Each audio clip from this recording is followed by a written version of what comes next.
வந்து இங்கே ஒரு விஷயம் நான் சொல்ல ஆசைப்படுறது என்னன்னா, என்னுடைய விஷால் வால்டர் வெற்றிவேல் நாங்கள் ஷூட் பண்ணும்போது அவங்க வீட்டில் தான் டீல். அவங்க அப்பா வந்து ரொம்ப அவரை மாதிரி இதை இப்போ சொன்னார் இல்லைங்களா, மாணிக்க சார் வந்து சினிமா லவர்னு, அதே மாதிரி ஒரு மிகப்பெரிய லவர் அவங்க அப்பா.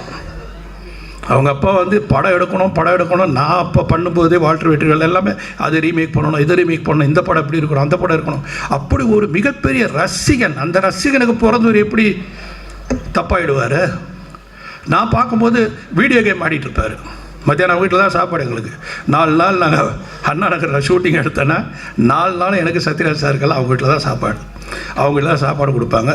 அதை வந்து அந்தளவுக்கு எங்களுக்கு வந்து தினம் ஒரு டிஷ்ஷஸ் அதாவது ரோட்டில் ஓடி துரத்திட்டு ஒரு சீன், அந்த மாதிரி ஒரு சீன். ஆனால் அந்த மாதிரி கவனிப்பு அவங்க அம்மா விஷால், அவங்க அப்பா ஜி.கே. ரெட்டி சார், அவங்கெல்லாம் வந்து ஒரு அந்த மாதிரி ஒரு ஃபேமிலியில் பிறந்த ஒரு பிள்ளை இன்றைக்கி இந்த அளவுக்கு வளர்ந்தது இல்லாமல் ஒரு மேடையும் அப்படியே ஷேக் பண்ணுறாரு.